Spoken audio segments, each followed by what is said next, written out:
شبعي برهل آية يا أيها الذين آمنوا هي إيما دلنش هي ديل تعويندرش ادخلوا في السلم كافة إسلام درج تأيت إسلام درج إيسته درج إسلام دين شدول ولا تتبعوا خطوات الشيطان شيطان لرش خاء مليل إنه لكم عدو مبين بق الله إذا شو بالقلدلو مستغدو تفسير يا أيها الذين آمنوا بالله ربا الله شي ديلو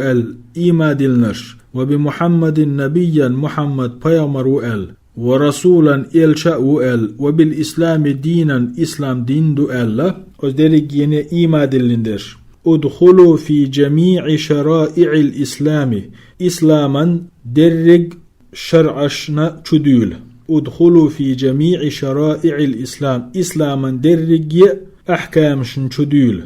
عاملين بجميع أحكامه إسلاما درج حكم نشتاني عمليش ولا تتركوا منها شيئا تاريخ يقحتدش ولا تتبعوا طرق الشيطان شيطان نيقش انتحاء مداز فيما يدعوكم إليه من المعاصي توشش تقيخش تلشو اتعوص اللشكح إنه لكم عدو ظاهر العداوة ديخوش قيل يوتش بقلا شو مستغدو إذ فاحذروه طلر لوتنخ شبعي الصلغ آيات فإن زللتم نقعسن شو تسلح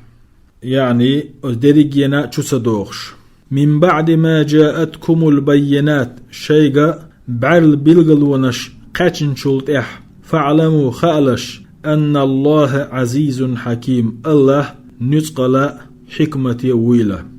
تفسير فإن انحرفتم عن طريق الحق نقعسن شو نيسن يقتير قلدولح من بعد ما جاءتكم الحجج الواضحة قجندل بالقلدل بخ الشيك دعقات شلدح من القرآن قرآن شراء والسنة سنة شراء فاعلموا خالش أن الله عزيز في ملكه الله شي ملكح نتقل خلرأ لا يفوته شيء تعاهم تخداليش تو تخلرأ تنخ دل تنحى دغ يشوش تعاهم تخلرأ خالش حكيم في أمره ونهيه شي أمرنجه نهينجه حكمتي خلرأ يضع كل شيء في موضعه المناسب له مسوهما إدل دوغ تئدلش